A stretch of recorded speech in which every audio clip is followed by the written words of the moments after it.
You are Locked On Wolverines, your daily podcast on the Michigan Wolverines, part of the Locked On Podcast Network. Happy Monday. We are back and we are doing it. Locked On Wolverines podcast, part of the Locked On Podcast Network, where it is your team every day. I am your man on the ground, Isaiah Hole, publisher of Wolverines Wire. I'm a little far away from the mic here. All right, a little more centered. So today is my last live day until Friday. What that means is that I am going to Disney World. So I am pre-recording a bunch of the other ones, but today we are going to get into the Chris Partridge news, of which we don't have a full understanding of what that is yet. Certainly it's been rumored for a few days. We're going to get into that, and then we're going to start getting into my lists. I did a whole bunch of lists for Wolverines Wire. I didn't even check to see what days or which are running. So we're going to jump the gun a little bit. So that's what we're going to do today. We're going to start off with the Chris Partridge stuff, and then we're going to get to my ranking the position groups, which I think runs on Thursday. That one I know is not running tomorrow. But we're going to jump the gun. That's what we're going to do.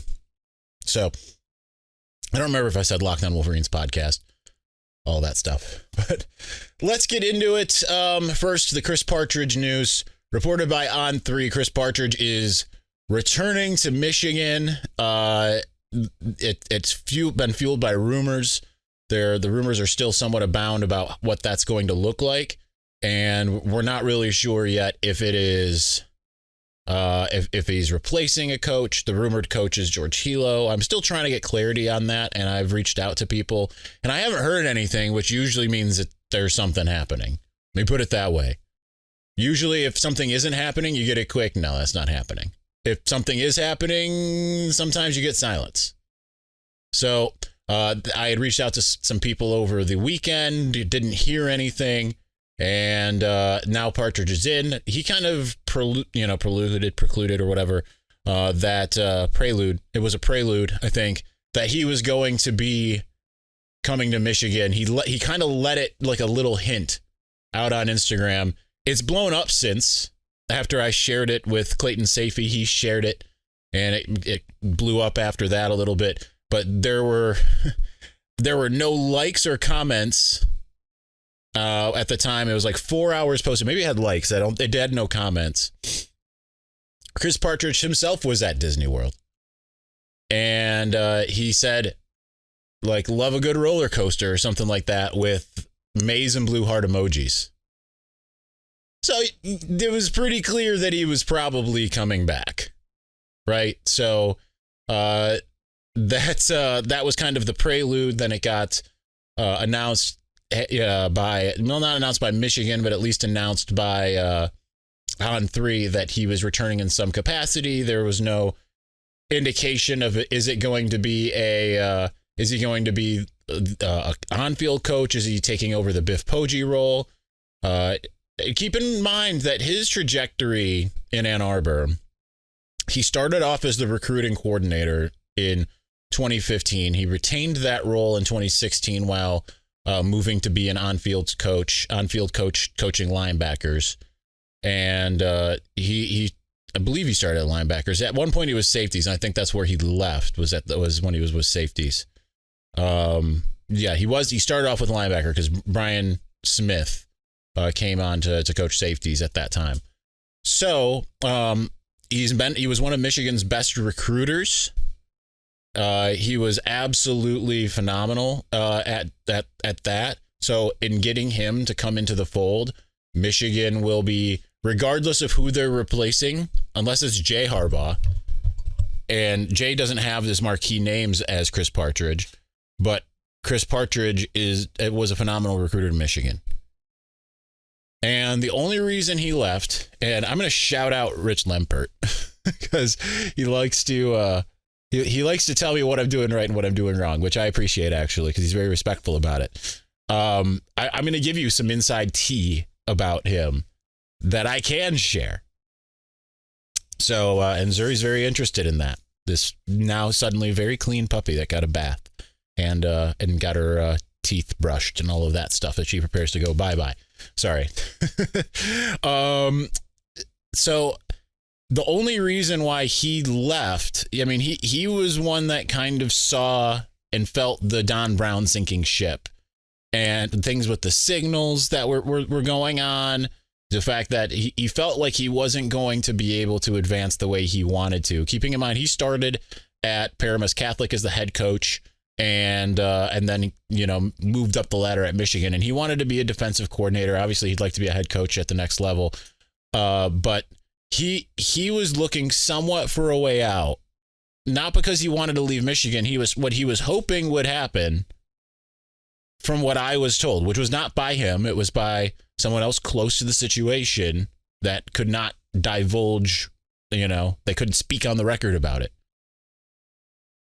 The plan was for him to leave, go be a defensive coordinator somewhere, and then hopefully do well there while Don Brown didn't continued down the path he was going down, which was, I think they thought it was going to be good, but still loses, to Ohio State the way that they did, and that he would come back.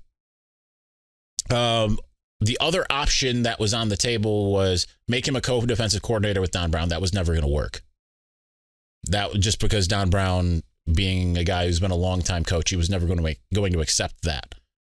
So that was the hope and the goal for him. He got the Ole Miss offer while I was at Disney.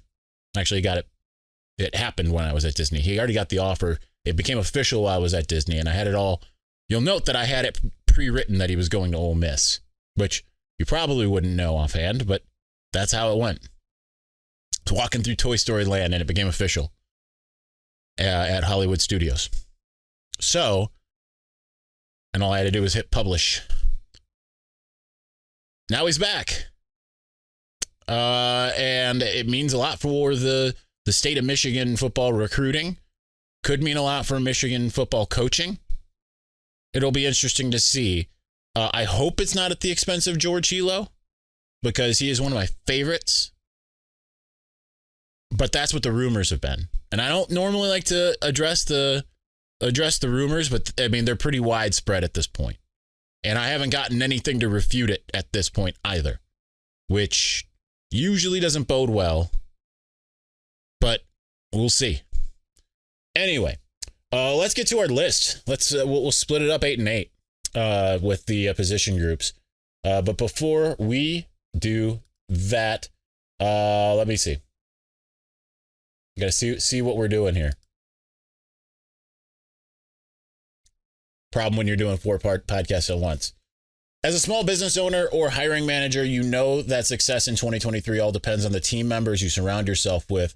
That's why you've got to check out LinkedIn Jobs. With LinkedIn Jobs, you can hire qualified candidates more efficiently by matching open roles with people who have the skills, values, and experiences help you achieve your goals. LinkedIn Jobs helps you quickly attract qualified candidates to your open jobs with targeting tools that go beyond resume data by using insights from your job post company and their 875 million member profiles to put your post in front of the most qualified candidates. Identify the most qualified candidates on LinkedIn Jobs and connect with them fast and for free. LinkedIn Jobs makes it easy to screen and rate applicants based on your job qualifications all on one platform. You want to achieve your goals in 2023, just like Michigan needed to go to the transfer portal and get the right team members to help them achieve their goals in 2023. That's why small businesses rate LinkedIn Jobs #1 in delivering quality hires versus leading competitors. LinkedIn Jobs helps you find the qualified candidates you want to talk to faster. Post your job for free at linkedin.com/lockedoncollege. That's linkedin.com/lockedoncollege to post your job for free. Terms and conditions do apply.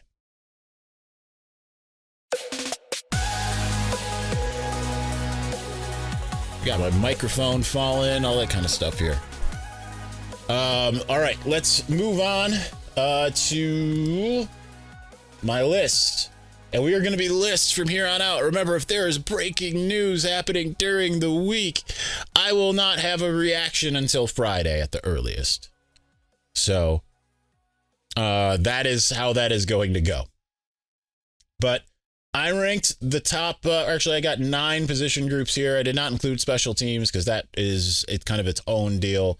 My confidence in the 9, I had at 8, but I forgot a position group. So We will go 9 through 5 and here, and then we're going to go 4 through 1. And I'll explain why here.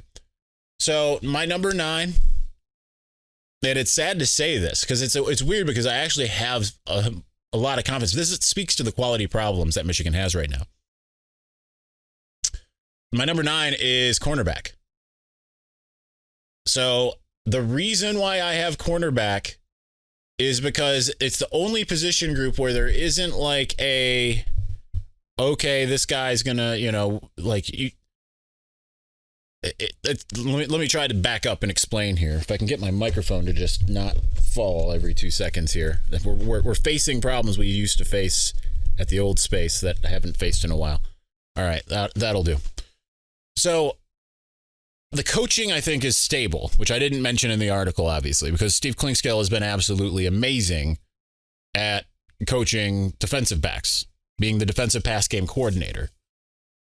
Will Johnson, who's going to be a starter, we think is probably really amazing. I mean, he ended up ranking as one of the top cornerbacks in the country, regardless of being a freshman. And you usually make the biggest jump from year 1 to year 2. I think. And then you make another relatively big jump from year 2 to year 3, and then year 3 to 4, maybe a smaller jump. That's how that tends to go as far as when the lights turn on. Sometimes it's later, but usually it's earlier. But we don't know who's going to be playing opposite him.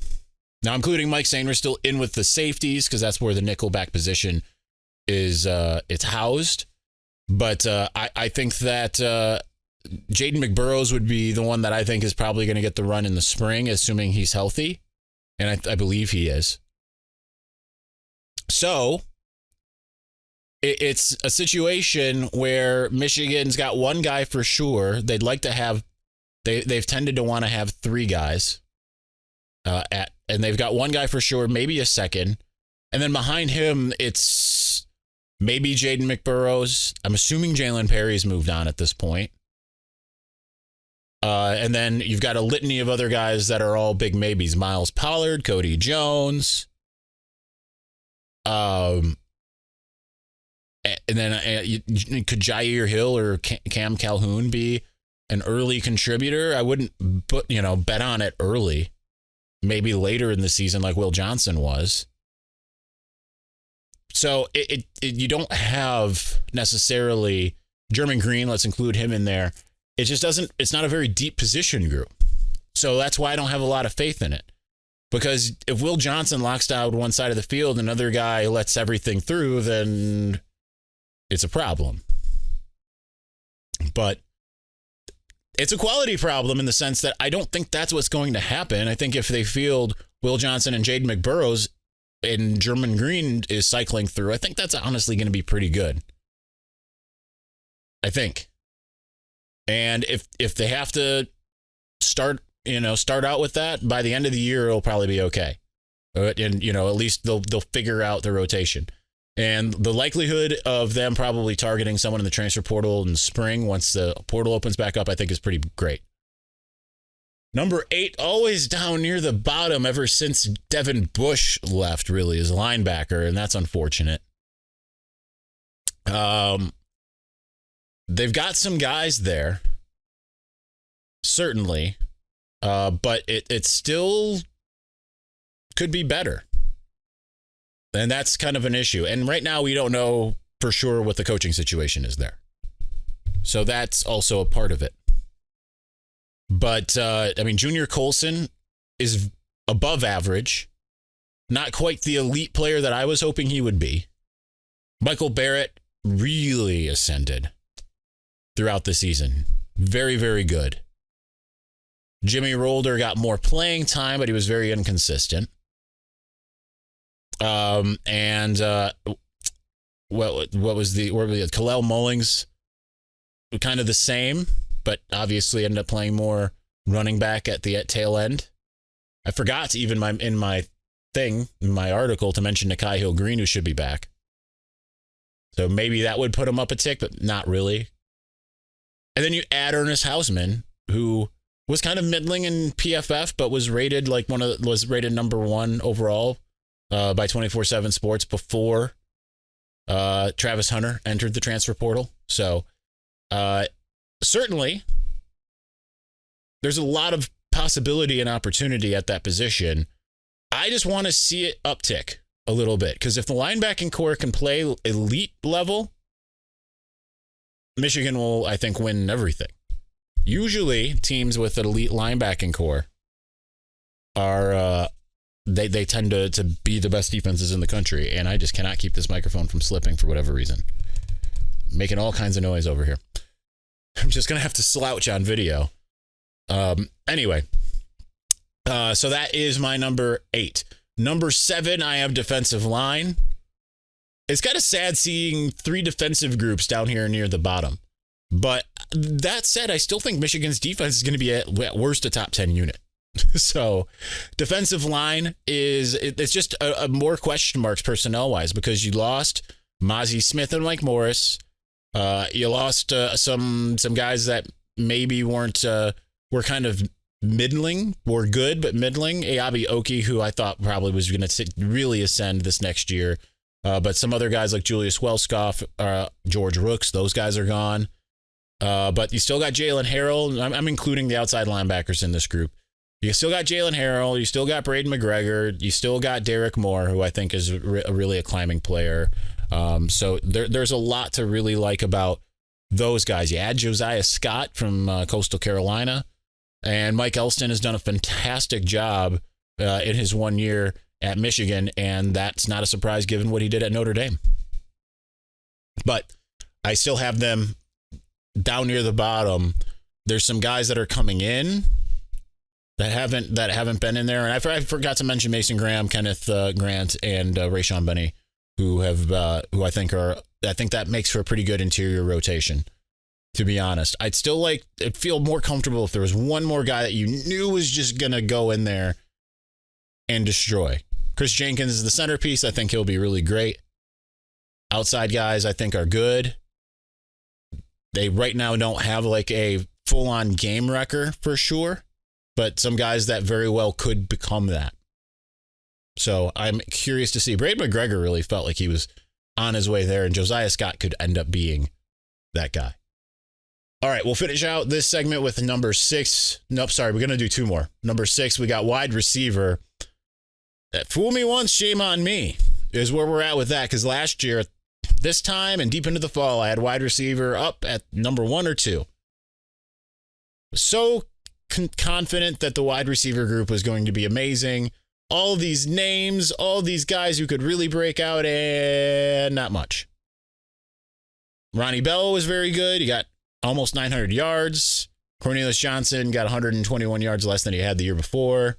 It was kind of inconsistent. Made the plays when they really mattered, however. Indiana game, Ohio State game. But need to see more. Roman Wilson very well could be my breakout player. AJ Henning. I just feel like we're waiting on him to look like what we think he can look like. And then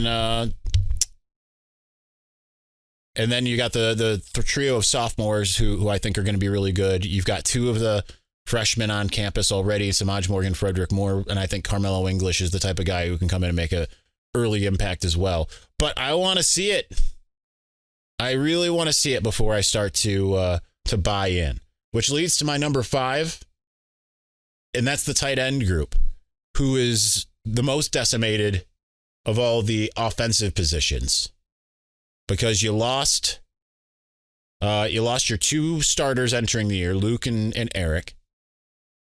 You've got a second-year guy as your focal point in Colston Loveland, who I think is going to be very good. Max Bredesen turns out was one of the top blockers according to PFF in pass blocking, not in run. And you bring in AJ Barner. You still got Matthew Hibner, who's kind of been biding his time. You've got the freshman, or now sophomore. You've got Marlon Klein, and then you're bringing in Deacon Tonielli, a 4-star. So I'm curious to see how that plays out. But they're going to be a focal point of the offense, just because that's how this offense works. So I have a lot of confidence that's going to end up working out, and it's led by a guy who might be the best pass catching tight end that they've had. And that says a lot considering what they thought of Eric All. All right, let's move on to the top 4 of my position group rankings here momentarily. Before we do that, however, looking for a delicious treat but don't want all of the fat and calories, then you've got to try a Built Bar. We just got through the holidays, and I know my goal is to eat a little healthier this year. I've done so good today. If you're like me and you want to eat healthier, but you don't want to compromise taste, then man, I've got just the thing for you. You've got to try Built. With Built, healthy is actually tasty. Seriously, they are so delicious, you won't think they're good for you. Perfect for your New Year's resolution.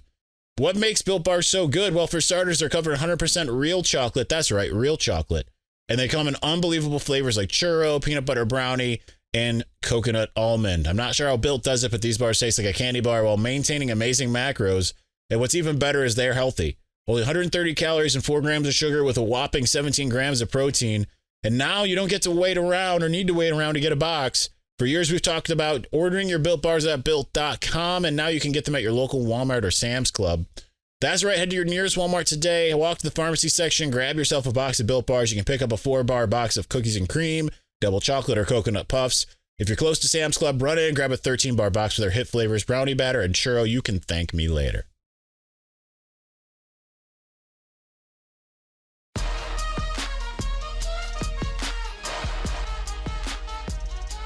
All right, let's continue on. I've got 4 more positions for you. How are we doing on time? We're doing pretty good on time. This is probably going to be our longest of the 4 days. And then cap it off with probably a 2-hour-long mailbag. Every time I turn around, this microphone is just dropping. It's just dropping and dropping. I'd rather lay down here if you're watching on video. I don't know why. I didn't do this at all for the first couple months of me being here, and today it's, for whatever reason, decided that's what it's going to do. And Zuri wants to know what's going on with it. He's just rushed over here to the rescue. Anyway, we've got 4 more position groups. Let's take a look at what they are. We'll go from there. All right, so up next, number 4, I've got quarterback. And the only reason why quarterback is so low is because there's one guy we have any certainty in, and that's J.J. McCarthy. Behind him, we think Davis Warren's probably pretty good. But you know how it is when a guy is an unknown commodity. It's prove it to me. If he was like a 4-star or a 5-star, we'd all be like kind of, like, ooh, I wonder what he would look like. But we aren't like that right now. Last 2 years, it was Caden JJ. And now it's just JJ, which is good in some respects because it's his show. It's not good in terms of if something was to happen to him, there's no telling what that passing game is going to look like. So that's where we're at with it. That makes it our number 4 one, because behind him is Davis Warren, Jack Tuttle, former Utah and Indiana quarterback. Then, it's any litany of guys. Pick who's in what order. Alex Orji, Jaden Denegal, Kendrick Bell. I'm sure I'm missing some in there that very well could be in there. But it's still something of an unknown commodity to some degree. Up next is safety, which is the deepest defensive group, let alone defensive back group. Return all 3 guys that are considered starters: Makari Page, Rod Moore, and RJ Moten. You've got some up-and-coming guys that you feel really good about: Keon Sabb, Zeke Berry. Mike Sainer still is in that group as well. I mean, it's a Jay Harbaugh coached position. That's about as good as it gets. That is about as good as it gets. Rod Moore really ascending. Makari Page really turned on the Jets. RJ Moten has been solid. Not necessarily spectacular, but he's been solid. And you've got some high-end talent behind them. So I think that group is sky's the limit. You've got a bunch of different bodies you can throw in there, and that feels good. So now we're down to 2 and 1. So our runner-up is the offensive line. That's right. I put the offensive line behind the running backs. And here's why. Because even though this is a 2-year in a row winning Joe Moore Award group. I completely botched that sentence, but you know what I mean. Even though that's what they are, there's some new pieces. Now, 4 starters are actually returning for 3 positions. So the question is like, how do you want to handle that? There's many ways you can do that. But then you bring in those 3 transfers, all of whom are starting caliber. And then you add in the guys that were kind of already ready to go. Gio Hadi, Jeff Percy, Reese Atterbury. I'm missing one. Raheem Anderson or Greg Crippen. I don't know which one. It's a deep group, but the thing is they all have to work as a unit more so than some of the other groups. So it's going to be interesting to see exactly how and what with them. So I have them number 2, and the only reason why I have them number 2 is because I think that it's not even the whole room, but just because you've got 2 guys at running back, number 1, that are just so good. That would probably be starters anywhere. Like Blake Corum would start anywhere. He's that type of guy. There's no one in the country that would be looking at Blake Corum and saying, we're good. Especially as a senior. Senior Blake Corum, every single team would be like, yes, please. You will start. And then Donovan Edwards, I would say there are probably only a handful of teams in the country that wouldn't say that. That's an embarrassment of riches. Now, behind them, maybe you can make the argument that they should be number 2 on my list, because behind them, that's a big question mark. But you really just need one guy that can carry the load. I mean, today's college football, you need to. They've got to. And I think that, now that you've got an older CJ Stokes, if you really want to mold Kalel Moling for that role a little bit more, then, by all means. And then you've got Cole Cabana. You've got Benjamin Hall. You've got Tavier Dunlap. You've got Isaiah Gash, who's on scholarship now. It feels pretty good. Really, it's those top 2 guys. But Donovan Edwards showed you just how good he could be in the absence of Blake Corum. So I have them the number 1 group. Agree to disagree with me, that's fine. Or disagree to agree, I don't know. But that's going to do it for Monday's episode. Stay tuned for our Listapalooza week. That's coming up with a Tuesday episode of the 15 most important players heading into spring. We'll get to that on Tuesday for you. For me, it's going to happen right now. So thanks for watching. Thank you for listening. We'll be back very soon. Peace.